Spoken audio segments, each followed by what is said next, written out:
Bonjour à tous. Cette semaine, nous portons à nouveau notre attention sur l'Irak, en proie à des violences depuis 2 semaines. L'offensive menée par des djihadistes sunnites sur de vastes zones du pays a semé la terreur et provoqué le départ principalement de Mossoul de centaines de milliers de personnes et parmi elles de chrétiens.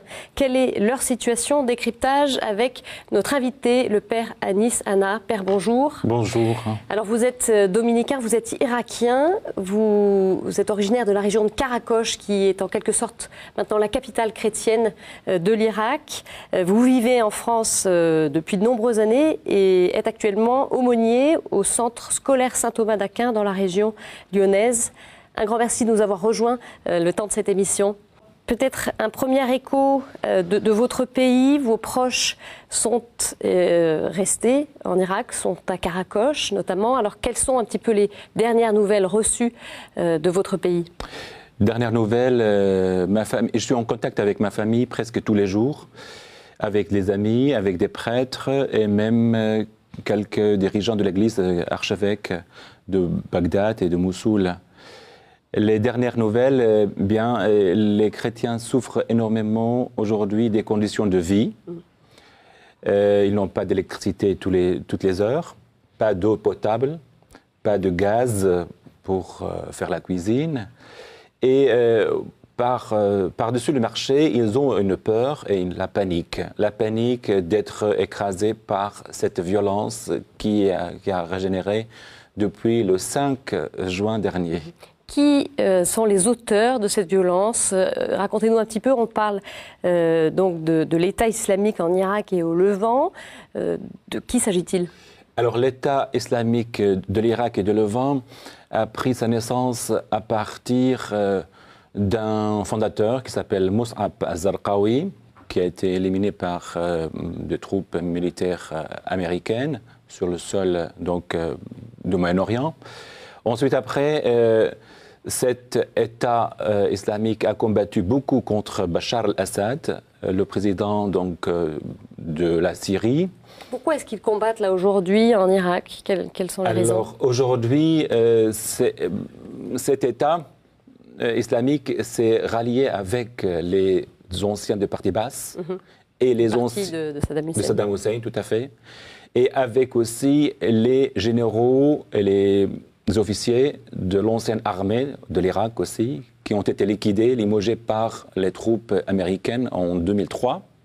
Donc les trois éléments se sont réunis. Pourquoi ils combattent? Ils combattent parce que justement, il y a deux choses, mais deux raisons valables.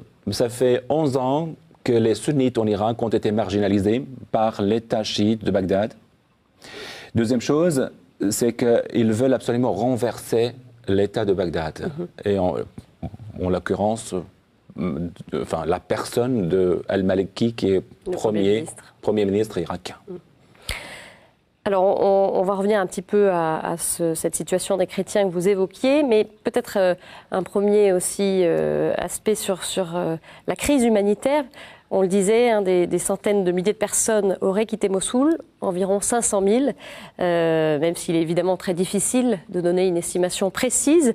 Ces personnes tentent de trouver refuge, notamment au Kurdistan et dans la plaine de Ninive. Parmi les associations mobilisées auprès des déplacés, Caritas Irak, Sébastien Dechamps, responsable urgence internationale au Secours catholique, joint par téléphone à Paris, nous explique sa mission. Ce qu'ils constatent sur le terrain, c'est un afflux de familles déplacées, fuyant Mossoul principalement, terrorisées par les combats, par la violence, par le nouveau système qui se met en place là. Et donc Caritas a déjà mis en place des actions à travers son réseau, justement ses centres, ses bénévoles, ses volontaires, et ils viennent en aide déjà aujourd'hui à environ 2000 familles. C'est principalement déjà un accueil, une écoute, une première prise de contact avec les gens, et puis immédiatement des distributions de nourriture et d'articles d'hygiène, genre savon, etc. Ce sont les besoins les premiers, j'allais dire, pour des familles qui ont passé une journée ou 2 journées en voiture ou essayer de se déplacer sur quelques centaines de kilomètres. Ceux qui sont à Bagdad sont aussi inquiets parce qu'ils voient ce mouvement, ces combats se rapprocher, même si on manque aussi d'informations fiables. Est-ce qu'ils sont bloqués? Est-ce qu'ils se rapprochent? Est-ce qu'ils sont en train Mais en tout cas, l'angoisse, elle est là. Les familles s'apprêtent à devoir partir dans l'urgence. Il y a une crise qui est pire que celle qu'on a connue dans les années précédentes. C'est ce que l'on peut dire à ce jour. C'est l'une des pires crises que traverse l'Irak depuis ces dernières années. C'est la plus puissante crise qui met en Irak en friction. Parce que depuis 2003, la chute de Bagdad a été vraiment saluée par beaucoup de gens au départ, surtout les chiites et les Kurdes en Irak. Et aujourd'hui, c'est tout l'Irak qui est menacé. C'est la crise la plus grande. Et ça ne touche pas seulement les chrétiens, non, pas du tout. Ça touche les sunnites aussi, et ça touche énormément les chiites. Les chiites qui sont beaucoup plus que la moitié de la population. Donc tout est menacé. L'Irak est menacé dans sa constitution d'unité du pays. On parle beaucoup de la séparation entre... Une partition du pays. Voilà. Donc, on est en train de penser comment reconstituer l'Irak en pays fédéral. Donc, les Kurdes au nord, oui, les sunnites au milieu et les chiites au sud. Et ce qui aggrave la situation actuelle, c'est que chaque friction en Irak a des souteneurs, donc des soutenants, des gens qui soutiennent, des soutiens d'extérieur. Par exemple, étrangers. Oui, étrangers. Par exemple, l'Arabie Saoudite, le Qatar soutiennent énormément les sunnites d'Irak. Donc, l'État islamique est soutenu par ces deux pays. Ensuite, après, il y a l'Iran. L'Iran qui soutient absolument à tout prix, bien sûr, les chiites du sud de l'Irak. Donc, les Kurdes, ils ont constitué depuis plusieurs années, donc maintenant presque 2 décennies et demie même, et ils ont constitué leur pays, donc il est à part. Cette région autonome du Kurdistan. Voilà. Ouais. On parlait tout à l'heure dans le reportage de ces déplacements. Il est réel, ces déplacements. J'ai des familles aussi Vous avez eu des témoignages? Oui, mais ma famille aussi ont parti. Ils ont quitté même Karakoche pour aller au Kurdistan. Donc, Elle se trouve toujours au Kurdistan, elle est revenue? Ils sont revenus et ils sont rentrés parce que justement... à Karakoche, il y avait une panique énorme le 8 et le 9 juin dernier. Une panique, une psychose, disons comme ça. Ils croyaient que l'État islamique allait ravager Karakoche. Il y a des informations un peu contradictoires à ce sujet d'ailleurs, qui sont... Tout à fait. La première information qui était venue le jour même, c'était dramatique. Et les gens croyaient que l'État islamique est entré. Donc les djihadistes sont entrés à Karakoche. Ils ont même, dans le message, ça a été dit aussi que quelques églises ont été touchées. Ce n'est pas le cas. Ce n'est pas le cas. Ouais. Mais on craint quand même dans l'avenir, parce que justement, il y a 2 jours, donc c'était samedi dernier, la statue de l'archevêché chaldéenne, qui se trouve à Mossoul, la statue de la Vierge Marie a été descendue, cassée par ces djihadistes qui propagent, une pensée islamique pour dire que les statues ne doivent pas figurer sur notre sol et on interdit les gens d'adorer les statues. Or, les chrétiens, vous savez très bien, nous n'adorons jamais les statues. Ce sont des figurants qui nous rappellent, mais bon... Et on sait très bien que, vous savez, la mise de la Vierge Marie en haut lieu, comme ça, pour garder la ville en paix, ce n'est pas par hasard, parce qu'il y a longtemps, presque 3 siècles, quand les Persans sont venus avec leurs troupeaux pour faire descendre les villes d'Irak, c'est une invasion, ils ont fait descendre Erbil, Kirkouk, ils sont arrivés à Mossoul, et c'est relaté par l'histoire, c'est que la Vierge Marie est apparue devant ces Perses envahisseurs, avec une troupe immense céleste pour repousser l'ennemi. Et ça a été relaté par les musulmans, et les historiens musulmans, historiens chrétiens, etc. Et donc, la mise de cette statue était symbolique pour la ville, que ça rappelle. Bien sûr. Parce que Marie est vénérée quand même dans l'islam. Donc c'est un symbole fort qui a été touché, là. Tout à fait. Qu'est-ce que les chrétiens craignent? Vous nous en disiez un mot tout à l'heure, ils ont peur, mais de quoi précisément? Eh bien, parce que justement, il y a une chose dont on ne parle pas beaucoup, c'est si l'État islamique règne dans le nord d'Irak, c'est-à-dire même la plaine de Ninive, il y aura l'application de la charia. Et l'application de la charia à la lettre, ça enlève tous les droits des chrétiens. Et donc, il y aura des lois abusives, bien sûr, et très, très pesantes sur les chrétiens. Ce qui fera absolument l'immigration presque totale de ces chrétiens qui vivent jusqu'à maintenant avec beaucoup de persévérance sur le sol de la plaine de Ninive. Alors en tout cas, les chrétiens ont exprimé leur soutien à l'Irak. Le 18 juin, le patriarche chaldéen de Babylone, Monseigneur Louis Sacco, avait appelé à une journée de jeûne et de prière pour son pays. Quelques jours auparavant, le pape François avait aussi exprimé son inquiétude et appelé à prier pour la nation irakienne. En France, des associations chrétiennes ont aussi mené plusieurs actions pour tenter de mobiliser l'opinion. C'est un reportage signé Coraline Salvoche. Au pied de la Tour Eiffel, une centaine de manifestants. Ce samedi 14 juin, la place du Trocadéro s'est mise aux couleurs de l'Irak. Le rassemblement est organisé par l'AED ou encore le Parti chrétien-démocrate. Dans le public, des sensibilités très diverses, mais un même objectif, soutenir les chrétiens après l'invasion du pays par des milices de l'État islamique en Irak et au Levant. Les chrétiens, pour le moment, sont épargnés, sont réfugiés dans la partie kurde du pays, mais il nous faut aujourd'hui nous rassembler pour dire au monde, dire aussi à l'opinion, dire à nos responsables politiques que nos frères en Orient, ils sont importants, on est derrière eux, on ne veut pas les oublier, on ne veut pas les abandonner. Le christianisme, c'est une religion de solidarité, alors on vient soutenir nos frères chrétiens qui vivent l'enfer en fait sur nos terres. On laisse nos maisons, on laisse nos églises, on laisse nos terres, on laisse tout. On a tout laissé. Moi, mes parents sont arrivés en France, ils ont dû recommencer à zéro. C'est pas normal tout ce qui se passe. Autre décor, autre ambiance. Le mardi 17 juin, dans le 17e arrondissement de Paris, le père Amir, irakien installé à Bagdad, témoigne devant une centaine de personnes. Invité par Fraternité en Irak et l'œuvre d'Orient, c'est l'occasion pour lui d'alerter les Français sur les risques d'une guerre civile et la partition du pays. L'Irak a besoin aujourd'hui que la communauté internationale, qu'elle soit de côté politique ou de côté ecclésial, bouge. Et on a vraiment aujourd'hui, on peut avoir des catastrophes dans les jours qui viennent si on laisse les choses telles qu'elles sont. Depuis plusieurs jours, un appel aux dons a été lancé pour permettre aux communautés chrétiennes de rester sur place. Face à la radicalisation du conflit entre chiites et sunnites, le rôle de modération et d'ouverture des chrétiens dans la société est plus important que jamais. C'est important pour vous, Père, cette mobilisation ? Oui, il est très important de manifester la communion qui existe au sein du peuple chrétien. La communion par la prière, par la pensée, par l'action, par la solidarité, justement, mener des actions de solidarité comme celle-ci à Paris.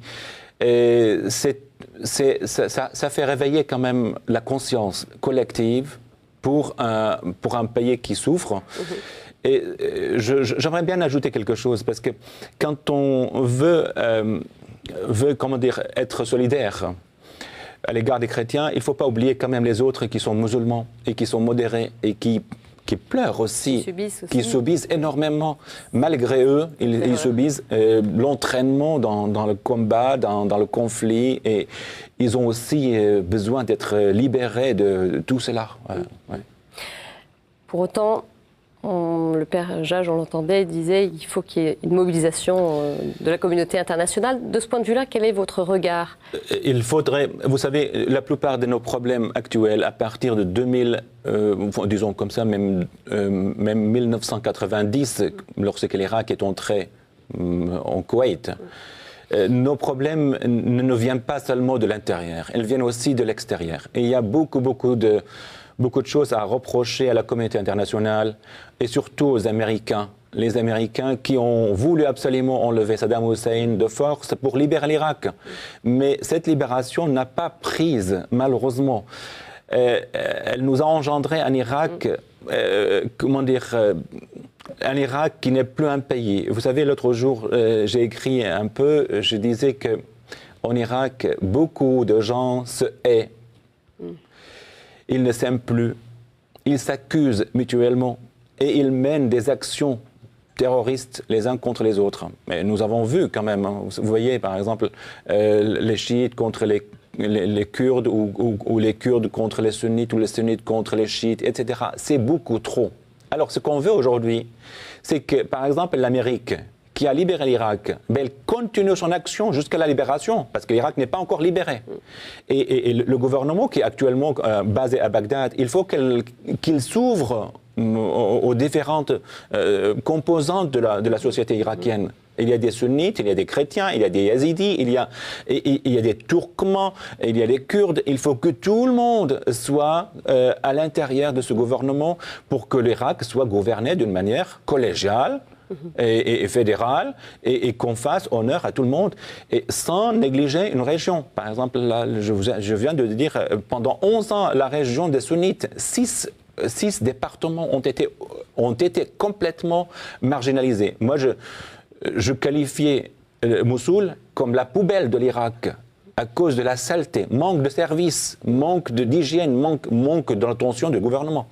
Et on voudrait donc faire venir les Américains pour stopper cette vague terroriste qui vient ravager le pays.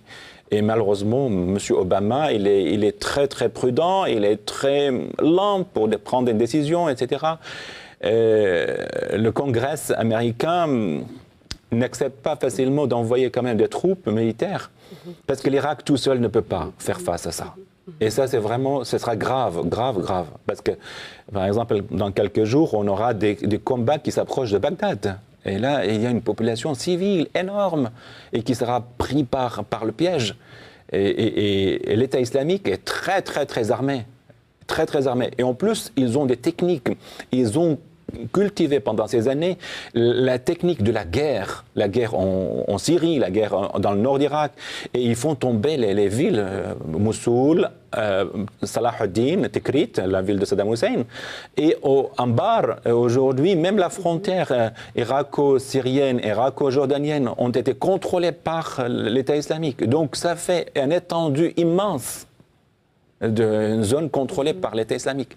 Si la communauté internationale ne réagit pas, eh bien, ça sera la mort de l'Irak.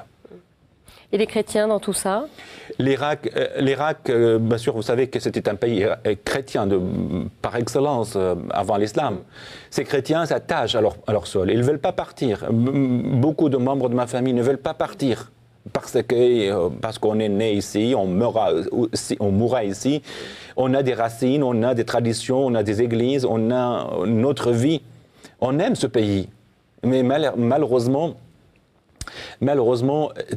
enfin, les gouvernements qui succèdent en Irak ne font pas attention à cette petite minorité qui est très importante, pacifique. Elle est intermédiaire entre des frictions et elle a une histoire. Et les servantes, enfin, tous les gens cultivés, intellectuels, disent voilà, restez ici parce que vous êtes le levain qui met du goût dans la vie. Et grâce à vous, il y avait la culture, grâce à vous, il y avait l'art. On comprend l'importance de ces chrétiens dans votre pays et les menaces et la fragilité aussi de cette communauté, les menaces qui pèsent sur cette communauté. J'ai un peu envie aussi de comprendre comment ça bouge la physionomie de l'Église pour les chrétiens. Vous dites les chrétiens qui sont attachés à leur terre, qui restent malgré toutes ces épreuves. Beaucoup de chrétiens sont partis depuis 2003 vers le Kurdistan, donc cette région autonome. Est-ce que ça change la physionomie de cette Église et de quelle façon ? Ça change beaucoup. D'une partie, à l'intérieur de l'Irak, on voit la consolidation de ces églises. Bien sûr, elles sont différentes. On a une église chaldéenne, on a une église nestorienne, on a une église syriaque catholique, syriaque orthodoxe, on a des Arméniens catholiques, Arméniens orthodoxes. On a aussi l'église latine. Et ces églises, maintenant, se trouvent, bien sûr, devant un problème immense, c'est l'existence sur le sol. Donc, il y a une certaine unité. Une unité magnifique, vraiment. Je suis rentré plusieurs fois en Irak. Tout l'été, je m'envoie là-bas. Et j'ai vu que dans notre ville de Karakosh, nous avons accueilli là-bas à peu près 400 familles chaldéenne. Il n'y avait aucun chaldéen dans notre ville de Karakosh. Actuellement, il y a un prêtre. On a offert pour ces gens une église. Ça fait une solidarité immense. Deuxième chose, c'est la physionomie de l'église irakienne, mais au diaspora. La diaspora. Et j'ai un frère qui est prêtre et qui est en Suède, et il a 17 000 fidèles, composés des chrétiens irakiens, alors de toutes les églises. Oui. Et ensuite, il y a des chrétiens de la Syrie, des chrétiens du Liban aussi. Et là aussi, il y a une solidarité. Malgré que l'enracinement dans un pays étranger comme la Suède, par exemple, pays froid, pays nordique, etc., c'est très difficile, luthérien aussi. Alors, nous assistons à l'existence maintenant de beaucoup d'églises chrétiennes irakiennes à l'extérieur. En France, par exemple, à Sarcelles. À Lyon, nous avons presque 1200 fidèles. À Marseille, à Rennes, quelques familles. Nous avons aussi au Canada, aux États-Unis, en Australie, en Géorgie même, beaucoup. Il m'est arrivé une fois d'aller avec le père Jean-Marie Mérigou, dominicain à Marseille, oui. Dominicain de Marseille, et qui a vécu 14 ans en Irak. Je suis allé avec lui à Istanbul pour justement rendre service à ces immigrés de passage, bien sûr. C'est parce que Istanbul était une ville qui accueillait, mais provisoirement, les chrétiens. Donc c'était la fête de Noël, et on a vu dans quelle misère ils vivaient. Ces gens ont tout perdu, comme tout à l'heure dans le reportage, et les gens commencent de zéro. La vie n'est pas forcément plus facile ailleurs qu'en Irak. Non, surtout ce dépaysement. Alors, vous, père, qui avez de la famille, des amis restés en Irak, pour vous, est-ce que les chrétiens doivent rester en Irak à tout prix, même au prix du sang? Eh bien, vous savez, moi, je suis contre l'immigration, mais je ne peux pas être contre l'immigrant. Les migrants, ce sont des gens comme vous et moi, et qui choisissent leur choix. Ils décident pour eux-mêmes. Je ne peux pas décider en tant que religieux, prêtre, je ne peux pas décider à la place de chaque famille ce qu'elle doit faire. Et je crois que là aussi j'attire la sonnette d'alarme à mes frères, prêtres, religieux, archevêques, de ne pas forcer les chrétiens à tout prix de rester s'il s'agit de vie et de mort. D'accord. Si c'est une question de vie et de mort, laissez les gens eux-mêmes décider, parce que même si je suis évêque, ou par exemple si je suis évêque, ou cardinal, ou archevêque, etc., je ne peux pas rassurer les gens ou assurer leur vie. Quand ils sont par exemple pris par les ravisseurs, et quand ils sont attaqués, quand ils sont menacés, quand ils sont mis à mort, je ne peux pas. Et ça, je crois que c'est une leçon de sagesse. J'ai beaucoup aidé les gens qui venaient à Lyon, par exemple de l'Irak, qui émigraient. Et je les prenais en main, je faisais le nécessaire pour leurs papiers, leur intégration. Ensuite, après, même les cours de français. Vous avez vu des situations Oui, j'étais pendant 5 ans responsable de la communauté chaldéenne à Lyon. J'avais une question rapidement, père, puisqu'il ne nous reste plus beaucoup de temps. Quels sont, malgré tout ce que votre pays vit depuis tant d'années, quelles sont vos raisons d'espérer encore aujourd'hui? Les raisons d'espérer, on est chrétien, et quand on est chrétien, notre modèle c'est le Christ.